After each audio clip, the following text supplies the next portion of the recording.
Ana es la fundadora de Homestaging School. Ella es pionera, ella trajo el homestaging a España. El homestaging es una técnica de marketing inmobiliario que consiste en poner bonitas las viviendas para que entren más por la vista, para que se vean como hogares acogedores, para que se vean viviendo ahí. ¿Cómo haces los números con un inversor para decirle, oye, vamos a invertir 3.000 euros o lo que sea, pero vas a conseguir un mayor retorno en menos tiempo? Y había un inversor que no conseguía vender un piso, 5 meses. No hacía más que bajar el precio, no había manera. Y el piso no gustaba. Vacío, oscuro, rejas, no gustaba el piso. Hicimos homestaging y se vendió en 10 días. Pero homestaging empieza antes también, ¿no? Cuando vas a reformar, puedes hacer ciertas cosas. ¿Qué recomendarías tú a los inversores que tienen que hacer una reforma? Muchas veces los inversores contratan la primera vez homestaging porque tienen dificultades para vender un inmueble. La inversión en homestaging es muy pequeña en relación a la rentabilidad que da. Una imagen vale más que 1000 palabras y que nadie se hipotecará para los próximos 30 años de su vida por un piso que no le ha enamorado desde el principio. Muy buenas, bienvenidos a Nice to Meet You. Hola, Yimar. Hola, Rubén.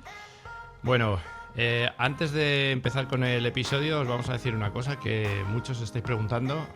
Nos veis en Instagram que hacemos los eventos de inversores y que nos lo pasamos muy bien y mucha gente me dice, pero ¿cómo me entero de estos eventos? Bueno, lo primero, en el Instagram siempre vamos a decir los eventos, o sea que si estáis con nuestro Instagram Nice to Meet You vais a ver los eventos que tenemos y si no, suscribís aquí a la newsletter que aparte de saber de eventos, también vais a recibir unas herramientas que damos gratuitas. Ya estuvimos hablando en otro episodio de las herramientas de todo el tema de alquiler, para llevar vuestros alquileres y demás. Y totalmente gratis. Tenéis las herramientas y además ahí pues diremos, oye, que vamos a hacer un evento, no sé qué, tal día. Y allí nos vemos todos y ya sabéis que estos eventos los hacemos solamente por conocernos, o sea, y suelen ser eventos más o menos pequeños. Bueno, pequeños. Al final vienen 50, 60 personas, pero no queremos llenar teatros. Lo que queremos es conocernos y que podamos hablar entre todos. Y el otro día me decía un chico en uno de los eventos, es que está hablando aquí con 2 inversores y me he llevado algunas cosas que voy a probar. O sea, que al final allí hay mucha gente que está empezando, gente que lleva más tiempo invirtiendo, gente que solo quiere saber del mundillo. Así que nosotros encantados de veros. Mucho. Se aprende mucho cuando hablas, cuando contactas con todos, cuando cada uno te cuenta su historia. No da tiempo de hablar con todos porque, como decimos, somos 50, 60 personas, pero te llevas el conocimiento que eso no tiene precio. Y ahora sí, Yimar, ¿a quién has traído hoy? Bueno, hoy tengo el gusto y el honor de traer a Ana García. Miren, los que ya nos siguen, si recuerdan, en la pregunta final de mi episodio, me preguntó Rubén, ¿a quién quieres traer al podcast? Y yo dije, Ana García. Ana es la fundadora de Homestaging School.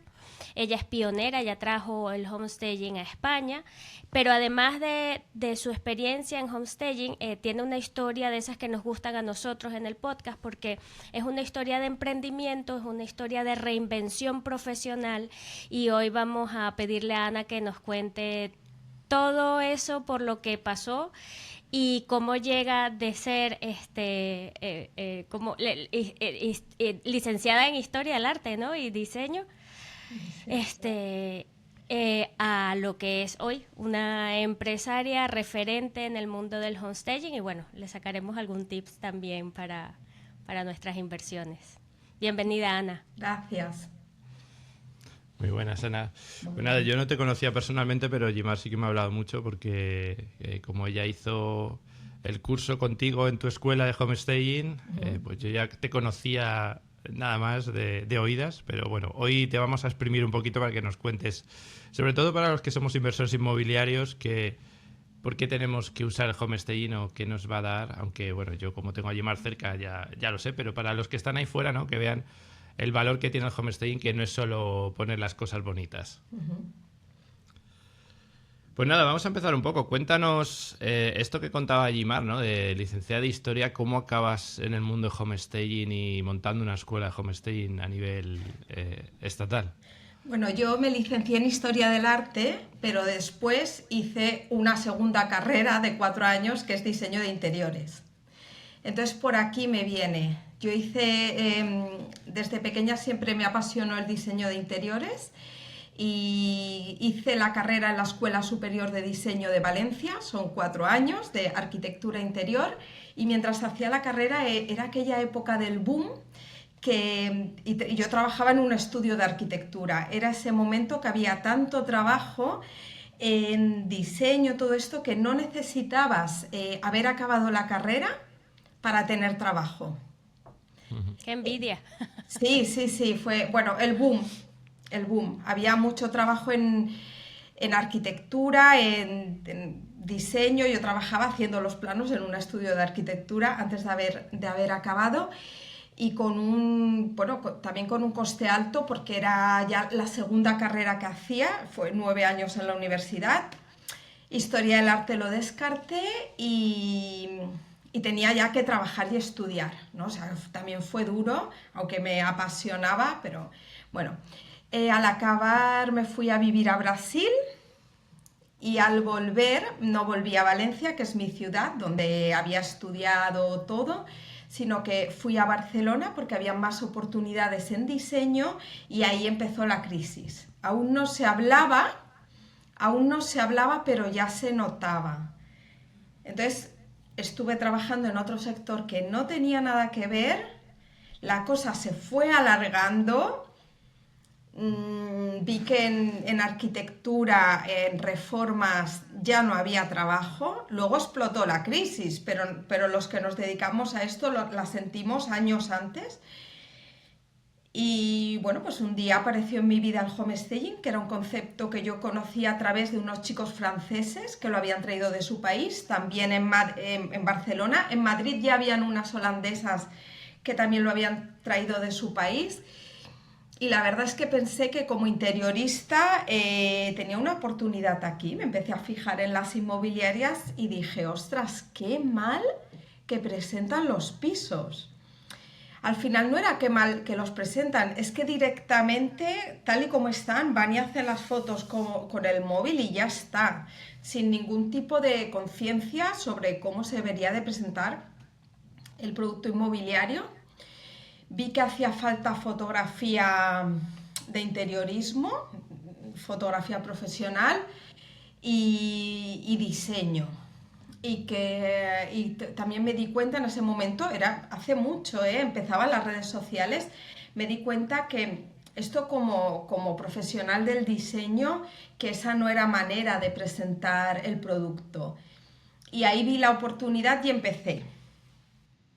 Me dejé el trabajo que tenía y me lancé sin formación. No había formación en España ni en ningún país del mundo latino, ni en Portugal, ni en Italia, ni en ningún sitio. En ese momento había formación en Estados Unidos, pero aquí no había. Yo me lancé sin formación como interiorista, pero al final tampoco es lo mismo.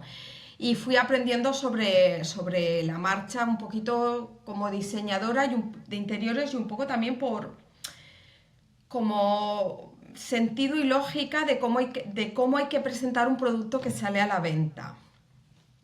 Y ahí empezó el camino. Sí. Justo tú estabas hablando de que tú empezabas justo cuando la crisis, ¿no? Que además en esa época entiendo que vender un piso era más difícil que ahora es mucho más sencillo, pero en aquella época... Claro, tú llegabas a un portal inmobiliario y entre que la gente estaba asustada por todo, que no daban muchas hipotecas, que la cosa estaba así, necesitabas un plus, ¿no? Para darle a esos pisos para que saliesen a la venta. Sí, yo empecé la crisis, ya estaba ahí, no es cuando empezaba, en el fondo ya estaba ahí la crisis, y fue muy difícil porque quien vendía porque le iban a desahuciar, porque vendía por debajo de lo que compró. Entonces, quien vendía perdiendo, y era porque estaba en un momento difícil. Entonces, claro, las inmobiliarias se les planteaba, pero ¿cómo vamos a invertir en un piso que cada mes vale 3.000 euros menos que el mes anterior? O sea, entonces sí fue difícil. Además, no se conocían estadísticas, no sabían si esto funcionaba. la verdad es que fue difícil. Sí que es verdad que nada más empezar a trabajar, veíamos las revalorizaciones y pisos que llevaban un año a la venta que se vendían en 3 días, este tipo de cosas, a pesar del momento. Y entonces, bueno, la cosa empezó a rodar. Pero sí que fue muy difícil convencer a la gente, la verdad. Yo no fue llegar y triunfar, tuve que demostrarlo y trabajar con situaciones difíciles a veces. Sí, sí. Siempre se dice que detrás de una crisis hay una oportunidad, ¿no? Yo creo que esto que cuentas es un ejemplo de ello, porque a pesar de la crisis inmobiliaria, te lanzaste y encontraste una oportunidad allí. Sin duda, sin duda. También pensar que era un momento en el que, a ver, el sector inmobiliario venía de un momento en el que vendían todo sin esfuerzo. Ellos me dicen, es que nosotros no vendíamos pisos, es que nosotros despachábamos pisos. Venían de un momento en el que se vendía todo sin esfuerzo en ese momento y no estaba profesionalizado el sector. Además se había liberalizado, es decir, el que quería se ponía una inmobiliaria, aunque no tuviese apenas formación. O sea, se hizo todo como en ese momento, pues se hacía todo así un poco sin mucha normativa, sin regularización, sin que los profesionales estuviesen obligados a tener una formación, y así fue todo. Así salieron luego las cosas también. Sí, yo recuerdo había inmobiliarias en todas las esquinas y aparecieron nuevas inmobiliarias, y cuando fue la crisis recuerdo que todas esas inmobiliarias desaparecieron y empezaron a poner fruterías. Yo digo, se ha cambiado una cosa por la otra, pero sí que había inmobiliarias por todos lados y bueno, era todo lo que entre se va a vender y ya está. Sí. Para situar un poco temporalmente, estamos hablando del año 2011-2012. Sí, 2000, sí, por ahí. Sí, 2010 también, sí. Ese momento. Y tú fundaste en 2011 Spa Interior Homestaging, ¿no? Sí, 2010-2011, sí. Monté primero la empresa de homestaging que se llama Spa Interior. Y después yo siempre había tenido la espinita de la formación. Me gustó siempre formar, siempre he querido dedicarme al diseño de interiores y también a la formación. Y monté luego la escuela, una escuela pequeñita que luego se hizo grande. ¿Y qué se aprende, Ana? ¿Qué se aprende cuando empiezas a emprender en un sector nuevo, en un mercado en crisis, con clientes que no sabes lo que les estás ofreciendo? ¿Qué se aprende en esa circunstancia? Bueno, yo siempre he tenido claro que las cosas hay que demostrarlas. Entonces, yo lo que aprendí es a demostrar que esto funciona. Monté un primer piso que en principio no me lo iban a pagar, luego sí me pagaron algo, pero yo pedí las llaves y lo utilicé como showroom. Este piso, fijaros, llevaba un año a la venta, no se vendía, y con Homestaging se vendió el tercer día de visitas. Hubo un boom de visitas y se vendió. Yo tuve las llaves hasta que fueron a notaría y firmaron 2 meses. Traje gente a ver la vivienda y bueno, estas personas que ya las había ido a visitar y no me habían contratado, al venir a verlo, algunos de estos sí me contrataron, no todos. Y bueno, ya les expliqué cómo había ido, vieron el trabajo y de ahí me salieron mis primeros proyectos. Entonces, lo que aprendí, lo que tenía claro es que hay que demostrar que funciona realmente. Y esa fue mi oportunidad de demostrar que funciona. Ese fue mi showroom, lo enseñé y a partir de aquí empezó la rueda.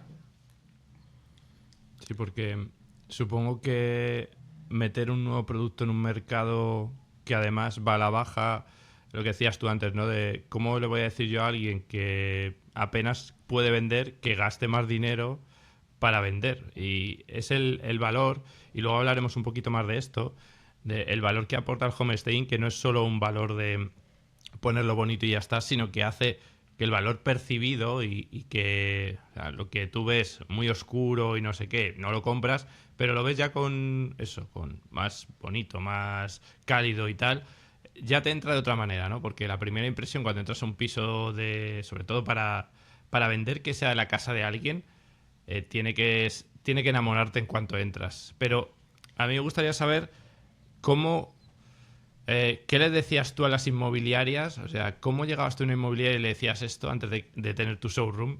¿Qué les contabas tú para decirle, te voy a hacer esto y vas a conseguir esto? ¿Cómo les intentabas convencer? Bueno, yo lo que hice, siguiendo esta filosofía en la que yo creo que las cosas se tienen que demostrar, yo lo que hice es montar 3 pisos y tener las fotos de antes y después.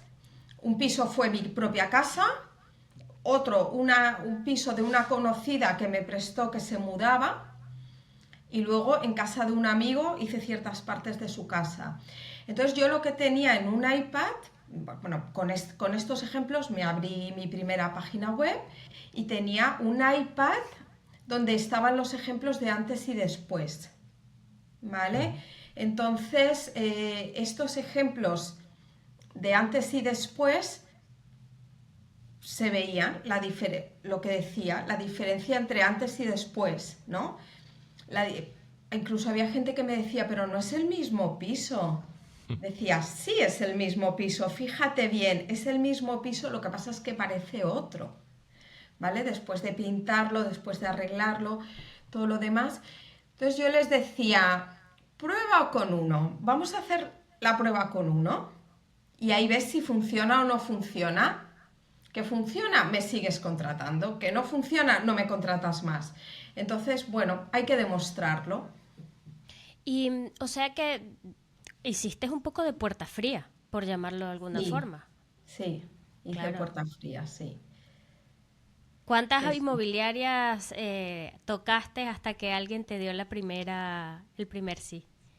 Pues ni me acuerdo cuántas, pero fueron muchas y el primer sí fue te lo monto, no me pagues nada, pero déjame las llaves y yo se lo enseño a quien yo quiera. Luego sí me pagaron, porque se vendió en 3 días, me pagaron algo, pero fue así. El tener el showroom fue la clave, así que a todos los que os queréis dedicar al homestaging profesional, os aconsejo tener este primer showroom para enseñar.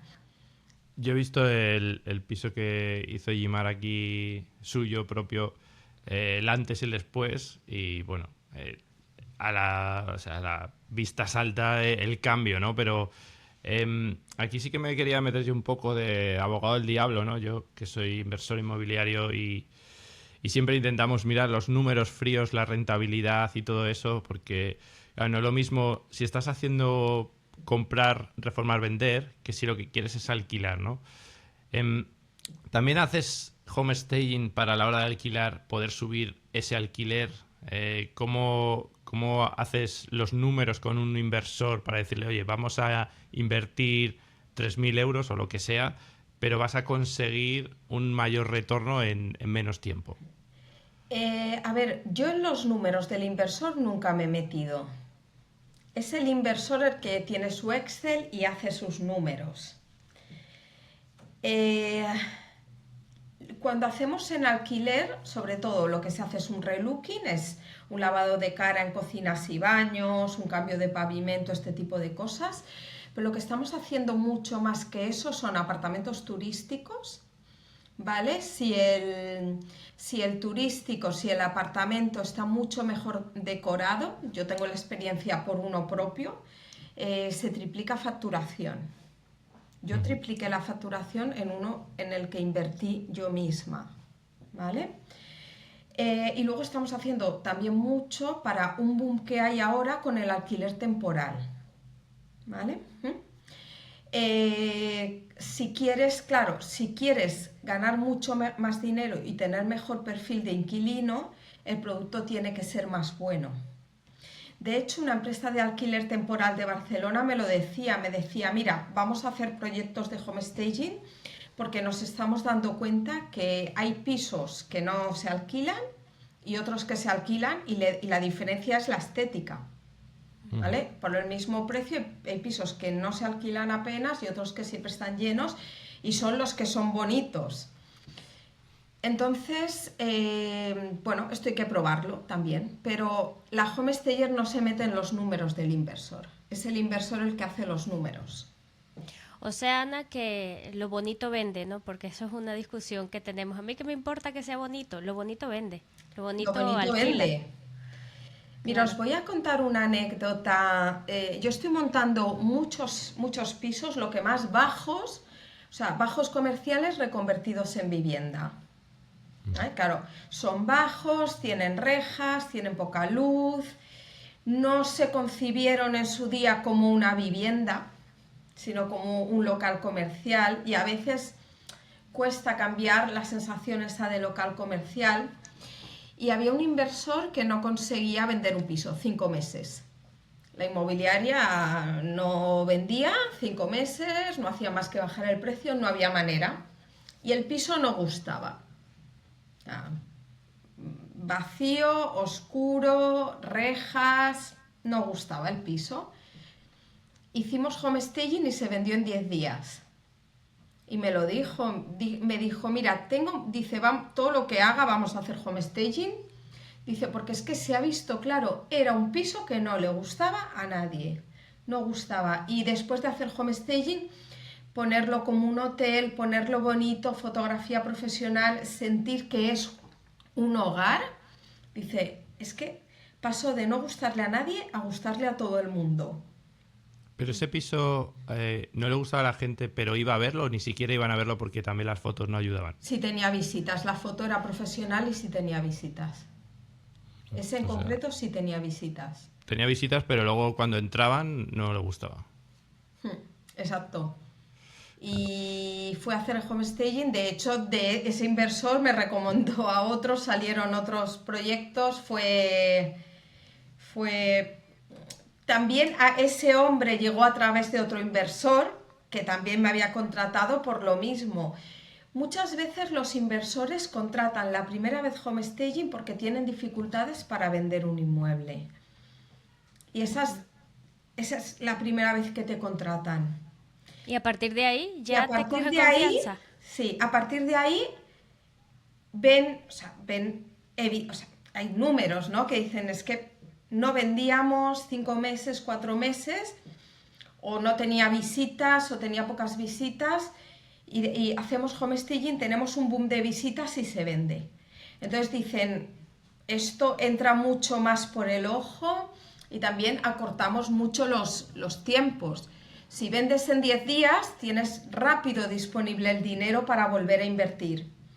Si vendes en 5 meses, además de que ya se ha quemado y has bajado varias veces el precio, esos 5 meses no tienes capital para invertir muchas veces. O sea, a lo mejor necesitas vender ese para tener el capital para el otro. El tiempo también cuenta.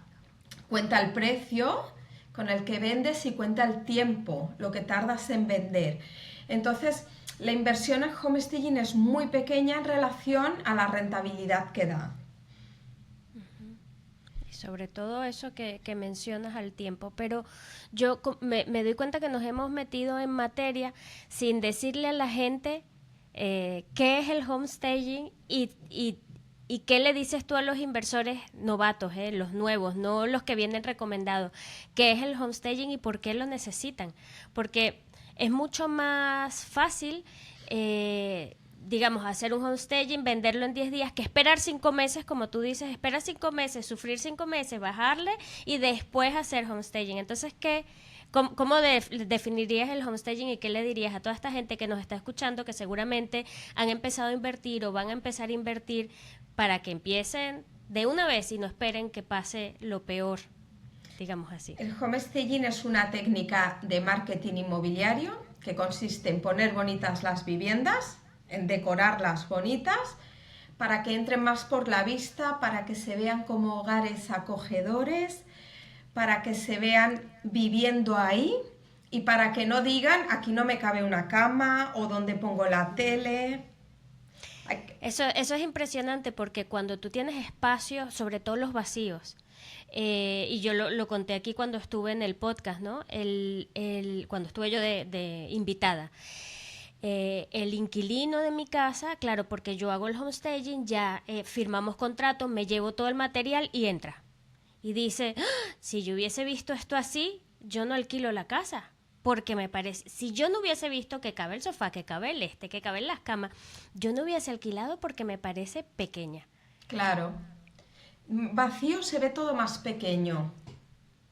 Pero luego es que además hay dificultades, porque hace poco, un piso que ya se ha vendido, monté un piso con un salón comedor triangular. Oh, wow. Es un triángulo. Entonces, ¿y aquí? ¿Dónde va el sofá? ¿Dónde va? O sea, si te vas a hipotecar para los próximos 30 años de tu vida por vivir en un salón triangular, tienes que verte claramente viviendo ahí. Entonces, es raro un salón triangular, pero si pones la tele, pones el sofá, pones todo, por lo menos ves que todo cabe y cómo puede quedar. Entonces, y aparte de lo que dices tú, que es decorar, ¿no? Porque sí. esto es, yo entiendo que a ti te llega un piso de un inversor que dice, mira, no lo vendo desde hace 5 meses, claro, ya tiene una reforma hecha, pero homestaging empieza antes también, ¿no? Porque empieza en la parte de que cuando vas a reformar, puedes hacer ciertas cosas para que luego sean más bonitos o que sean luego más fáciles de vender. ¿Qué recomendarías tú a los inversores que tienen que hacer una reforma? Yo, por ejemplo, ahora estoy empezando una reforma en un piso que acabo de comprar. ¿Qué debería hacer para que luego sea más fácil venderlo o que sea más fácil poner menos homestaging o gastarme menos en cosas que me den más retorno con menos inversión? A ver, es que claro, menos homestaging, el homestaging es el que necesita ser. Pero yo, por ejemplo, trabajo, a veces vendo el material y también tengo material propio y lo alquilo. Entonces la inversión no es mucha, pero es lo que tiene que ser. A nivel de reforma sí que les recomiendo a los inversores que pongan en suelos de roble, no, de roble, el suelo que sea roble, tanto si es cerámico como si es un laminado, pero que sea un roble porque es un tono natural, muy clarito. El roble es muy clarito, entonces levanta la luz. Y también no ir mucho a lo que está de moda. Por ejemplo, el mosaico hidráulico que se lleva ahora, sí está muy de moda, se ve bonito, pero enseguida se va a pasar de moda. ¿Vale? Entonces, gastar un poco en estética, no pasarnos con el blanco, el gris, un poquito en estética, un poquito en color. Obramat es el almacén que más barato salen los materiales de decoración, por ejemplo, pero también tirar pues algo en color, por ejemplo azulejo verde, azul, pero luego tirar también de grises, blancos. Lo que hacemos en homestaging y también lo tenemos que hacer en la reforma es algo neutro y despersonalizado para que guste a cualquier persona, independientemente del sexo, nacionalidad y edad. Y en homestaging utilizamos mucho blanco. No pongáis paredes blanco roto porque parece un blanco amarillento. No pongáis el gris perla, queda más elegante, pero también se come un poco la luz. Mejor blanco para la fotografía. Después para la edición de la fotografía lo mejor es el blanco y es lo que más levanta la luz. Y en homestaging también utilizamos mucho el blanco puro para levantar la luz. Pero no ir pensando en ahorrar en homestaging. O sea, es que por invertir 500 euros más o menos no sale a cuenta ahorrar en esto, ¿sí? Y cuando se plantea porque en una reforma, ¿no? Tú vas con el presupuesto contado, digamos así. Si tienes que tomar decisiones, intervengo en esta habitación y no en esta. ¿En qué espacios de la vivienda dirías tú que hay que intervenir sí o sí? Bueno, yo ahora ya hablo más como interiorista, ¿vale? En cocinas y baños. El estado de la cocina y el baño es fundamental para la venta. A veces hacemos relooking si no hay dinero para hacer reformas. Relooking es el lavado de cara, pues pintar los azulejos, pintar los muebles de la cocina. Si no hay dinero para reforma, pues hacemos el relooking, ¿sí? Pero son fundamentales, tanto para la venta como para el alquiler, el estado de las cocinas y los baños. Sí, sí, porque, bueno, eso lo dicen siempre, ¿no? Que Sí. cuando hagas una reforma es lo primero que te tienes que fijar, pero yo me estoy planteando, ¿no? Tú llegas a una casa y tienes un inversor que te dice, mira, quiero algo que sea súper sencillo, tiene una cocina bastante fea, ¿no? Con azulejos de estos de, pues como los que tengo yo en mi cocina, esta que me acabo de comprar, que tienen como girasoles, encima son en relieve, y hay muchos que te dicen, bueno, pues píntalo. Otros te dicen, no, pues los quitas todos. Claro, quitar ya te aumenta el coste bastante más, ¿no? Sí. Si tienes que poner además nuevos azulejos, porque luego hay otras técnicas. Exacto. O, por ejemplo, tienes los armarios con puerta de madera, ¿no? Que no son lacados o algo así. ¿Qué podemos hacer que sea, desde el punto de vista de rentabilidad, ¿no? Que sea más rentable, pero que nos dé ese efecto de, esto ha quedado súper bien? Se puede hacer, por ejemplo, los armarios de la cocina se pueden mantener, pero cambiar las puertas. Por ejemplo, en el frontal de la cocina hay unos mosaicos, por ejemplo, de la marca Smart Mosaic, que es la que conozco yo, pero hay otros, que es como una malla de azulejo que se corta con tijeras, se pone una cola y luego se le pone encima la lechada. Se puede poner esto en la parte del frontal de la cocina y a lo mejor el resto de la cocina pintarla con una pintura esmaltada para azulejos de buena calidad, brillante y que haga un bastante buen efecto. La malla de mosaico, la pintura y el cambio de las puertas de cocinas. Y la inversión no está grande al final. La inversión gorda no se ha hecho porque no se ha cambiado el azulejo y no se ha cambiado la cocina entera, sino las puertas de la cocina, por ejemplo. Yo lo que me han dicho y lo que he hecho en otro de mis... ahora vamos con el tema baño, que también es otro punto caliente. Lo que he hecho ha sido que me han dicho, mira, en vez de alicatar todo, porque alicatar todo un baño es muy caro, lo que me han hecho es alicatar la zona de lo que es la bañera, ¿no? Donde está la bañera, y luego lo demás te ponen una pintura que es lisa, blanca, que es, bueno, es especial para humedad, que te baja mucho, porque hay mucha gente que cuando va a un baño y lo ve dice, no, todo alicatado, ¿no? Porque por defecto es como vienen los baños. Pero si tú lo quieres rentabilizar, yo creo que esa es una buena forma. Por lo menos el baño que yo hice quedó muy bien y es lo que voy a hacer en este nuevo piso. Entonces, ¿tú cómo haces en los baños eso? ¿También lo haces así o tienes algunos truquillos? Sí, una parte que no se ha alicatado, pero bueno, también trabajo con inversores, por ejemplo, que ellos hacen muchas cosas, ellos mismos. Quiero decir, ellos se buscan la cocina y remueven cielo y tierra para encontrar la más barata, el grifo en Wallapop más barato, o sea, son los... O sea, estoy pensando en un inversor con el que colaboro a veces, que él lo busca todo. O sea, él mueve cielo y tierra para buscarse ofertas, saldos, fuera de stocks, no sé cuántos, y él va con su furgoneta y él trae los laminados y consigue un grifo de no sé qué en Wallapop y lo trae él. Y mueve cielo y tierra para comprar una cocina baratísima que además ha estado en exposición en Obramat y se la saca a precio de saldo. O sea, es decir, ese inversor, que estoy pensando ahora, consigue muy buenos precios también en reformas, se busca gente que es barata en reformas, también esto da luego ciertos problemas, ¿no? Porque a veces le han dejado tirado. Pero él se implica en cada cosa que se compra y cada cosa que se compra para sus pisos son de saldo. son saldos.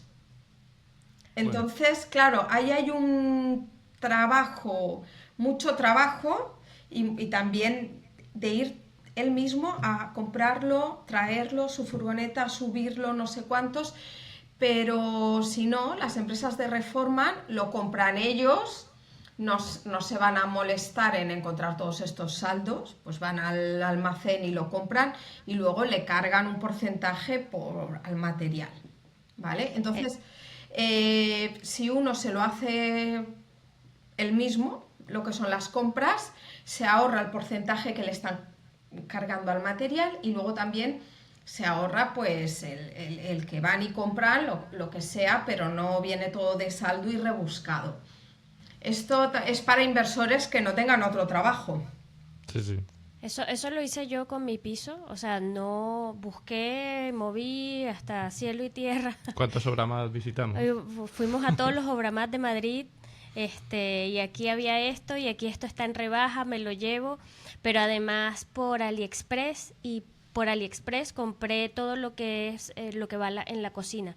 Vale. El grifo, las manillas, ¿o cómo se llama?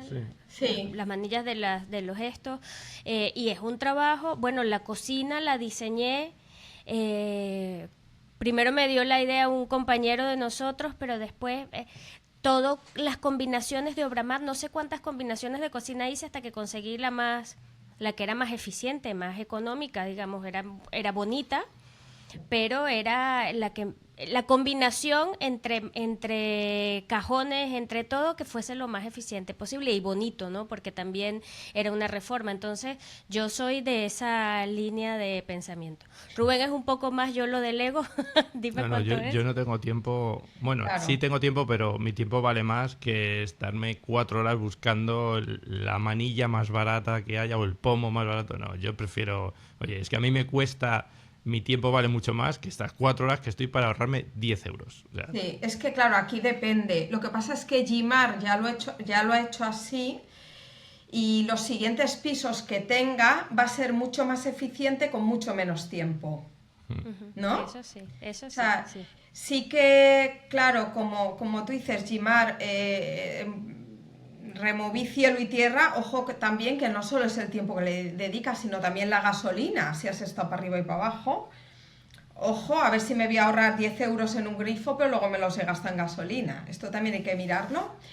Pero sí que es verdad que cuando aprendes a trabajar así, el primero es un drama de horas dedicadas, pero luego sabes, para los siguientes, ya sabes dónde tienes que ir y cómo moverte. Entonces son menos horas. Sí, es así. Sobre todo eso, que ya aprendes dónde consigues qué cosas más baratas. Claro. Ya sabes en qué tienda hay esto, que en aquella no está, porque mucha de la investigación se requiere horas, sí, y horas en internet más que de coche, aunque al final tienes que ir a buscar el material, obviamente, ¿no? Pero toda la revisión se requiere horas. El diseño de la combinación de la cocina perfecta, ahora ya yo tengo un modelo de cocina. Ahora ya yo sé cuántos cajones, dónde los pongo, ya yo tengo ese modelo que cajón más, cajón menos es replicable. Sí, sí. Y ya yo tengo la combinación de cuáles son los topes con el cajón, con el que es más eficiente. Entonces ya el trabajo, ese trabajo de aprendizaje, es como, ¿no? La curva de aprendizaje ya lo pasé. Claro. Efectivamente fueron muchas horas, pero ya lo pasé. Y entonces para la siguiente vas más, digamos, al tiro hecho, ¿no? Claro, por supuesto. Sí. Y hay una pregunta, ¿se puede hablar o hay como low cost versus premium en el homestaging también? Sí, claro. Hay homestaging que se hace, por ejemplo, para pisos de alta gama, en los que se compra el material y se vende el piso o se alquila totalmente amueblado. Y esto, claro, tiene un coste. Siempre el coste es muy bajo, porque a lo mejor esos pisos de alta gama, imaginaros en Madrid, en el barrio de Salamanca, a lo mejor valen 1.200.000 euros. Y el servicio de homestaging ha sido 16.000 euros, que se lo vas a subir al precio de venta. Entonces, sí.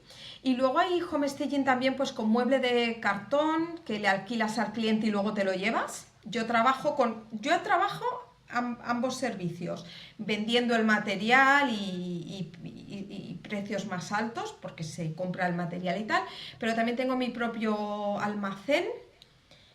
Montamos, en 10 días se ha vendido y lo recojo. ¿Vale?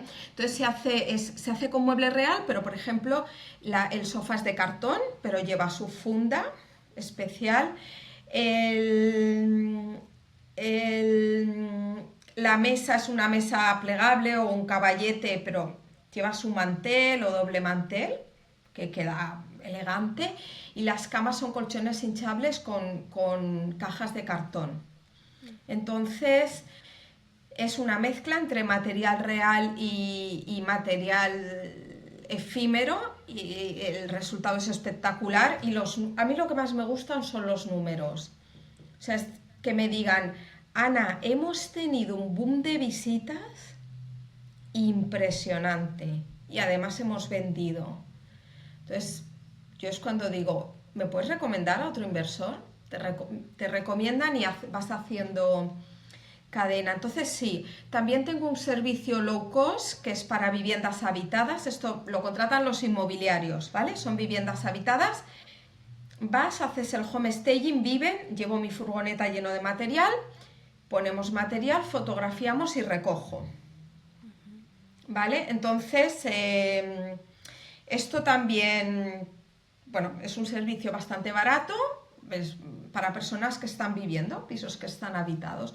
Entonces, si hay home staging de presupuestos más caros, más baratos, se adapta a todo tipo de bolsillos, y lo más importante es que la inversión siempre sale rentable.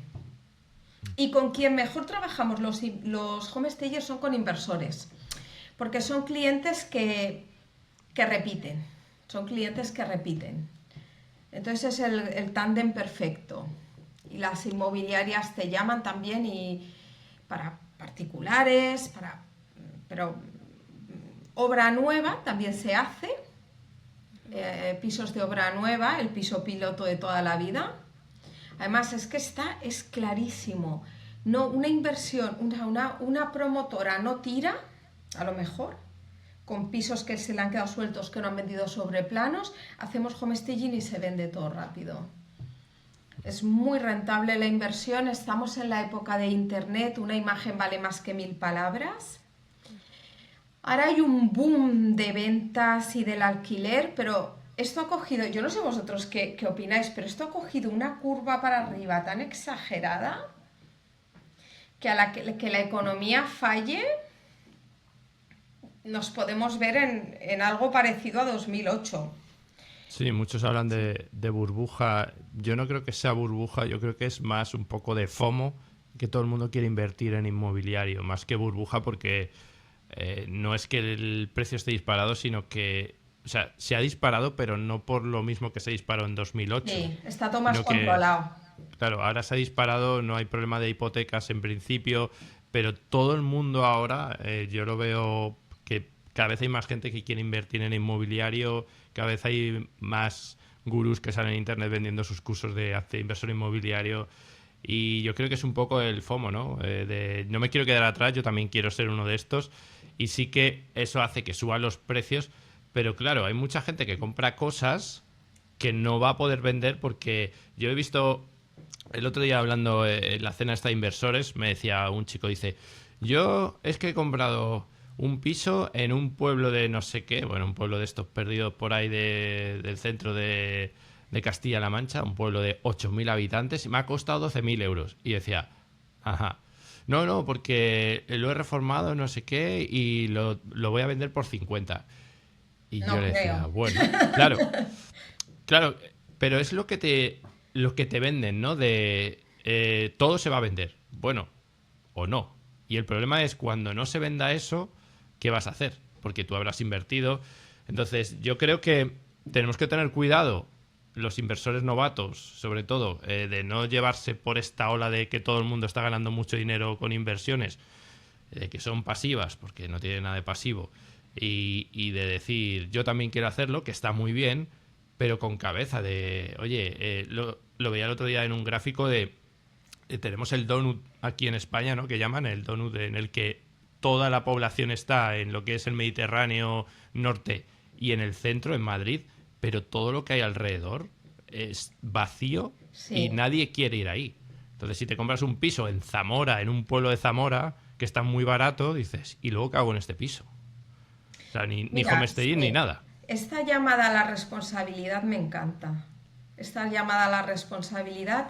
Aquí quiero decir dos cosas. Yo trabajo en Barcelona y eso de que todo se vende, yo monto todos los meses pisos que no se están vendiendo. Ojo, porque tienen esta pega o la otra pega. Pero claro, si los bajasen el precio y los dejasen más baratos, sí se venderían. Pero pisos que por metro cuadrado están a precio no se están vendiendo. O sea que todo no se vende. Tiene alguna pega. Y luego lo que tú dices es esa llamada a la responsabilidad es muy importante porque, como tú dices, parece que todo el mundo se está metiendo inversor, pero un inversor es una profesión y es una persona como otra profesión que tiene sus estudios detrás, sus estudios, sus análisis, y como todo empresario se puede equivocar y perder dinero. Sí. Pero hay personas que se están, pues eso, pues me compro un piso de 12.000 y lo vendo por 50. Ojo, porque a lo mejor luego no lo vendes. Lo compras por 12, lo reformas y luego no lo vendes ni por 50 ni por nada, porque ahí no se vende nada. Entonces, me creo que voy a ser inversor y voy a ganar mucho dinero. Para ganar mucho dinero, cualquier empresario tiene que tener mucho volumen. No es, ¿sabes? Y no es solo todo lo que reluce, se pagan muchos impuestos también. Sí, que eso no te lo cuentan, o te lo cuentan, pero no en detalle, porque yo he visto cursos que te dicen, bueno, tal, una rentabilidad antes de impuestos de tanto. Luego cada uno ya tendrá que ver sus impuestos. Claro, ahí es justo donde tienes que ir, ¿no? Si no calculas bien los impuestos, lo mismo en impuestos te comes todo el margen, porque hay gente que hace flips, Claro. que se hace un flip y gana 10.000 euros y dice, guau, he hecho un flip, he ganado 10.000 euros. 10.000 euros en un flip no es nada. Porque entre impuestos, el tiempo que ha estado ahí y el tiempo que ha estado tu dinero parado, al final no es tanto. Entonces, Claro. hay que ver muy bien todo esto y yo creo que estamos en un poco... Yo creo que hay más que burbuja en el sector inmobiliario, hay burbuja de inversores. Que todo el mundo Exacto. quiere ser inversor inmobiliario. Y bueno, Y cualquiera se cree que es inversor también. sí, no, pero que yo creo que todo el mundo tiene derecho a invertir su dinero y hacerlo, pero que el inmobiliario tiene sus riesgos, como tú dices. Me quedo con un piso ahí y si mañana, por lo que sea, dejan de subir los pisos y empiezan a bajar, te puedes ver con el agua al cuello. Entonces hay que tener ahí Exactamente. la responsabilidad y bueno. Y luego también, y hablando de responsabilidad, voy a hacer una matización sobre el homestaging. Hay gente que piensa que haciendo homestaging, relooking, se le va a revalorizar la inversión no sé cuánto. Ojo que a lo mejor no se te revaloriza tanto. A eso iba, que tú decías hace rato, el tándem inversor homestayer, pero es más bien una tríada, ¿no? 3, tándem inversor y precio de mercado. Claro, por Porque supuesto.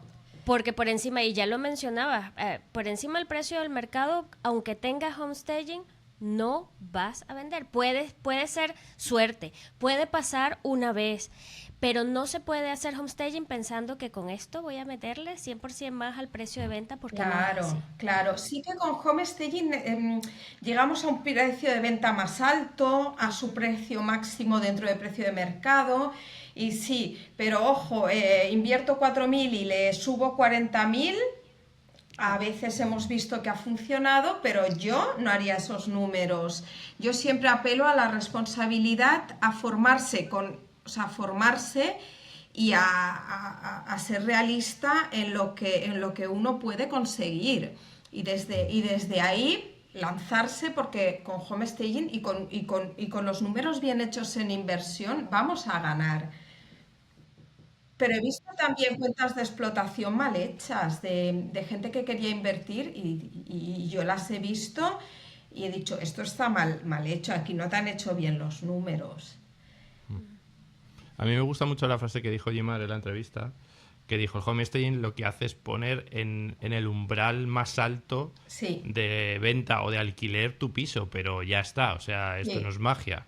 O sea, si tu piso se puede vender entre 100 y 130, pues con el homestaging a lo mejor estás más cerca de 130 y sin él más cerca de 100, pero que nadie se crea que lo va a vender por 150. Exacto. Entonces, esto es lo que muchos nos hacemos trampas a nosotros mismos, ¿no? Trampas al solitario. Dice, no, es que hago esto y mira, ya 50, fíjate qué números. Ya bueno, pero es que esos números te los has inventado. Claro. Entonces, gracias también por poner todo esto también en la responsabilidad de las personas. ¿Cómo ves tú el tema de la IA? Porque el otro día estaba viendo yo, un amigo del podcast que tiene un canal en el que ponía una foto, ¿no? Y decía, mira, hago una foto aquí a la cocina vacía, le digo a la ChatGPT que quiero que me lo monte y me monta todo esto y me da números y tal. Eso, luego, si lo compras, si lo haces muy bien, pero hay mucha gente que hace las fotos o saca las imágenes con IA, las pone en directamente en las fotos de Idealista o Fotocasa, el que sea, y claro, luego cuando va a visitarlo, ahí tenemos un problema, ¿no? Esto ya se hacía antes de la IA. Para mí, la inteligencia artificial es una grandísima herramienta. Y nos va a sustituir en algunas cosas. Y hay que tenerlo muy presente porque cada vez va a ser más importante la mano ejecutora del hombre. O sea, quiero decir, la IA no te va a pintar el piso o no te lo va a poder decorar, pero a lo mejor sí que te hace el proyecto de decoración o de homestaging, ¿vale? Pero ¿quién va a ir con tu transportista, la furgoneta, los muebles, colocarlos tal? No va a ser la IA, vas a ser tú. Estas imágenes virtuales, que ya las veníamos haciendo con los renders, yo cuando trabajo como interiorista y no como homestager hago renders para que el cliente vea cómo va a quedar el proyecto. Esto ya lo hace la IA, ¿vale? Pero si colgamos esa imagen en internet y luego vienen a ver el piso y está vacío, o sea, no es igual la imagen virtual que la imagen real. Lo que se provoca en el cliente, y hace muchos años que lo llevamos demostrando porque hace muchos años que funcionan los renders, es que al cliente le genera efecto burbuja pinchada. Entonces, yo defiendo a día de hoy, porque llevamos mucho tiempo dándonos cuenta qué es lo que funciona, que el homestaging que ves en el portal inmobiliario, la foto que ves en el portal inmobiliario, cuando vienen a verlo, tiene que ser igual. No puede haber una imagen virtual maravillosa de una decoración preciosa y cuando vienen a verlo que esté vacío, porque entonces cambia la sensación en el cliente.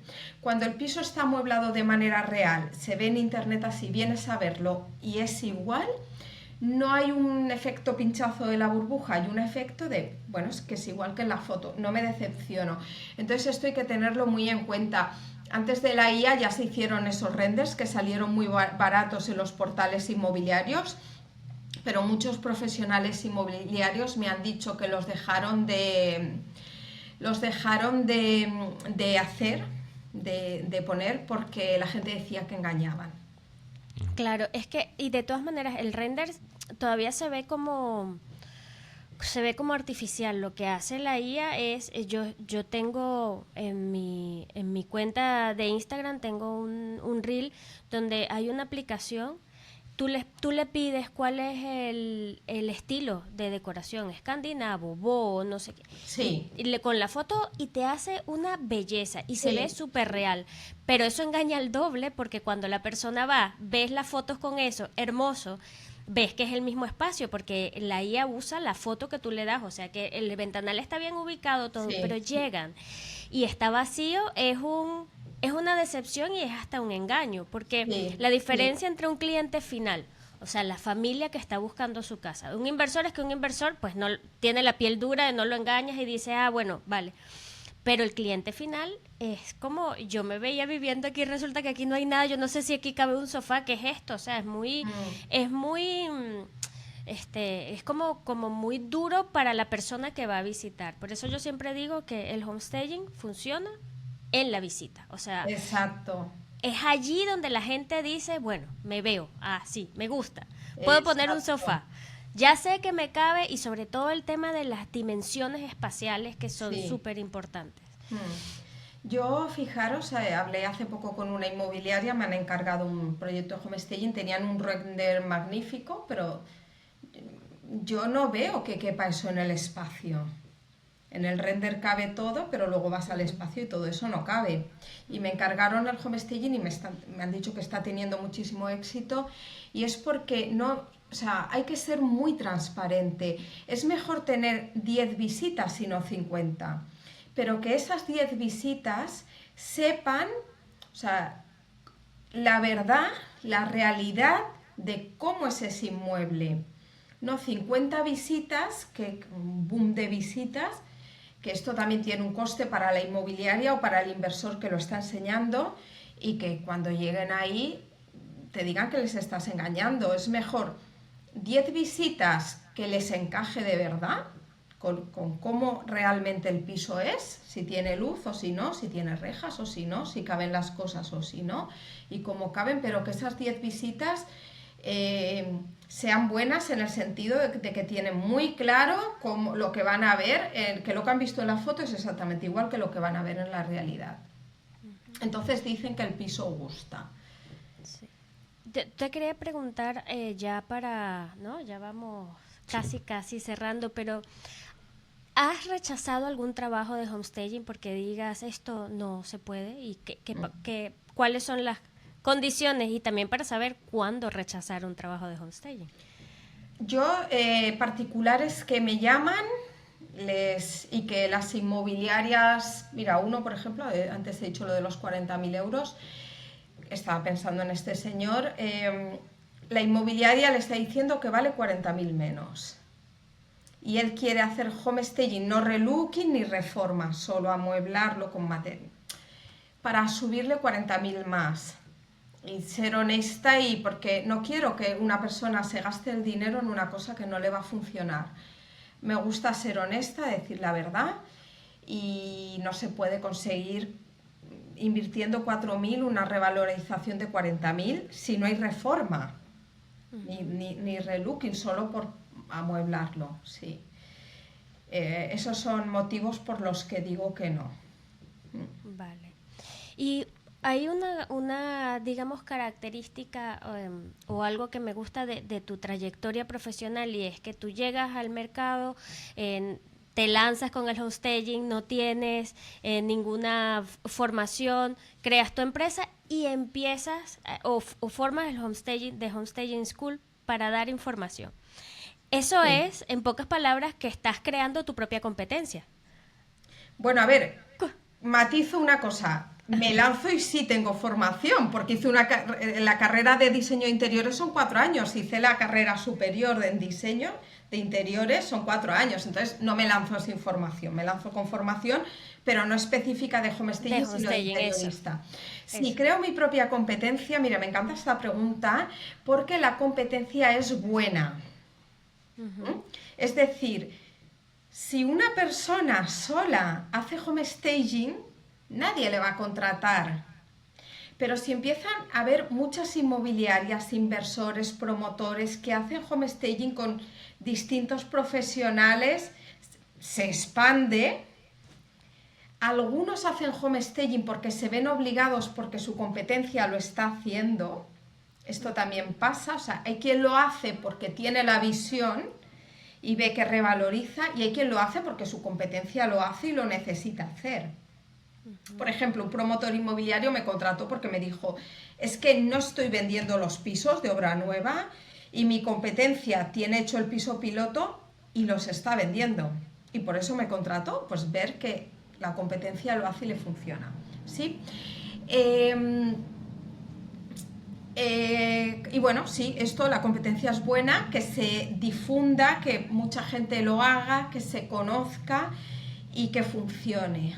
Y de hecho, a mí me parece que se hace muy poco homestaging para la cantidad de pisos que hay en venta y alquiler. Esa Entonces, era la pregunta. Sí. animo a que haya mucho más. Animo Claro. a que haya mucho más. Y Claro, que porque yo, las inmobiliarias que lo recomienden mucho más. Sí, yo me imagino que, claro, que tú has vivido una expansión en el homestaging desde que empezaste ahora, pero coincido contigo, yo creo que sigue haciendo falta, o sea que este mercado tiene mucho recorrido todavía. Sigue haciendo falta un poco más de conciencia de que sale un producto a la venta y necesita una estrategia de marketing detrás. Oye, y para alguien que quiera empezar en el homestaging, aparte de ir a The Homestaging School, por supuesto, ¿qué libros, blogs, qué comunidad, canal de YouTube o qué le puedes recomendar para que empiece a formarse? Yo tengo 3 libros que están en Amazon. Si buscas Ana García Homestaging en Amazon aparecen 3 libros. El otro día me metí y he visto más libros escritos en español por gente que no conozco, no sé si están en América Latina o... Pero bueno, cuando yo empecé no había ni uno. Y bueno, se empiezan a mover por ahí. Hay congresos de homestaging, la Asociación de Homestaging España, grupos de chats de homestagers, que entras cuando ya eres homestager profesional. ¿Qué más tenemos? Yo tengo un canal YouTube, se llama Ana García Homestaging, pero hay más gente que cuelga cosas sobre homestaging. Oye, mira, cuando yo empecé no había nada escrito en castellano, muy poco en inglés, ojo, de libros y esto. Había casi nada y sin embargo ahora hay mucho para aprender, muchos homestaging en Instagram, la mayoría mujeres, pero congresos hay que buscar porque ya hay muchos nichos de mercado en los que estamos especializados. Es un mundo en explosión, la imagen vende y ojo que el sector inmobiliario mueve mucho dinero y merece la pena esa inversión. A veces es que, o sea, es una pena esas viviendas, por ejemplo, de herencia que se dejan tal cual, la persona que murió. Creo que es una falta de respeto que estén ahí las fotos, las cosas personales, las zapatillas de la señora.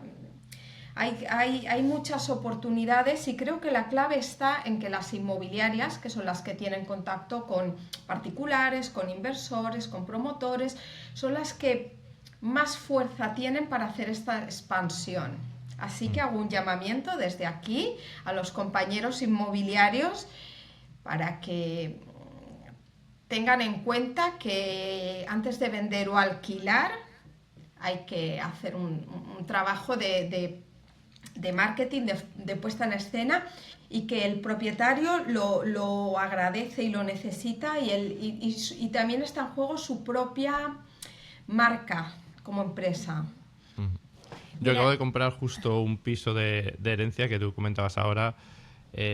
Bueno, estaba tal cual y como tú dices, o sea, estaban las fotos de la familia y todo. Y yo llevaba un año visitando ese piso, un año, en un mercado que además se vende todo en esa zona, es una zona muy buena, el precio era bueno, pero llevaba un año visitándolo y eso no salía para atrás y al final me lo quedé yo porque, o sea, yo llevaba muchos inversores conmigo a verlo y ninguno lo acaba de ver y al final me lo quedé yo después de un año, pero porque dije, yo sí le veo el potencial, que pasa que estaba metido en otras historias y no podía, pero el año pasado dije, mira, esto me lo quedo yo porque sé, pero lo que dices tú, si hubiesen, ya simplemente con haberlo vaciado, simplemente, porque es que tú entrabas y tenías allí, eso, la foto de los nietos, tenías la cama hecha con las sábanas de... Entonces, usadas. Los póster, tenían las habitaciones los póster, unos póster unos como póster súper antiguos. de Operación Triunfo y no sé qué, o sea, era eso, como alguien que acaba de fallecer y llegas tú a su casa, ¿no? Y eso no solo baja el precio, que es una cosa, bueno, que para un inversor mucho mejor, ¿no? Pero para alguien que quiere ser su casa nunca lo va a ver. Eso no lo va a ver nunca porque tú vas a entrar en la casa de otra persona y tú entrabas allí y veías que era la casa de la abuelita que había fallecido allí y dices, Es qué como más rollo, que no te ves. ¿No? Claro. Solo a lo mejor con haberlo vaciado y muebles de estos que dices tú de cartón, haber puesto 4 cosas, tampoco te digo hacer una reforma, ¿no? Pero haberlo vaciado y haber puesto un Haberlo poquito... puesto bonito, pero Es que, ojo, 4 cosas, que luego no son 4 cosas, y un relooking, es un cambio espectacular, sin una gran inversión. Pero cambia, o sea, se ve como un palacio. Bueno, pues te conseguiste buen precio después de un año, ¿no? Sí, sí, sí. Estarían los muy buen herederos precio. quemados, la inmobiliaria quemada, todo el mundo deseando sacarse el piso de encima. Sí, sí, yo le bajé como casi un 15% al precio y ya era un precio muy bueno porque llevaban un año que no se vendía. Bueno, O sea que, enhorabuena por la parte que te toca. Y lo sí, sí. siento por los vendedores y las inmobiliarias de no haber tenido la visión.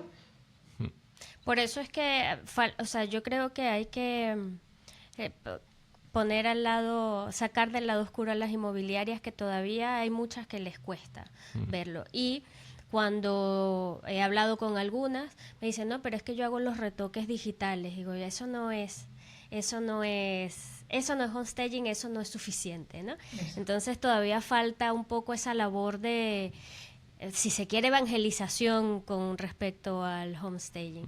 Mira, yo, ya casi para terminar, aquí nos gusta mucho, o sea, nosotros recomendamos cosas que hemos usado. Yo hice el curso en The Homestaging School, yo quedé muy contenta, es un curso, yo lo hice streaming, aunque también está la versión presencial, yo lo hice streaming, es intensivo, son varios fines de semana que tienes que darlo todo, pero sales con un arsenal de información, por supuesto, con la certificación, además que cuando haces el proyecto final, o sea, Ana te devuelve, esto lo pudiste haber hecho así, esto así, o sea, todo comentarios, tienes tu certificado oficial. O sea que si hay alguien que nos esté viendo, que quiera cambiar de profesión, que quiera, que esté en ese limbo que a veces estamos, en los que queremos, no sabemos, ¿no? Y tienen alguna curiosidad por el homestaging, yo los invito a que pasen por The Homestaging School, vean, porque hay muchos. Yo hice solamente el curso, digamos, general, el de homestager, pero hay homestager turístico, hay de premium, hay fotografía, que la fotografía es parte también importante. Puedes hacer tú mismo las fotos o puedes contratar a un fotógrafo, pero si vas a hacer tú mismo las fotos, está el curso.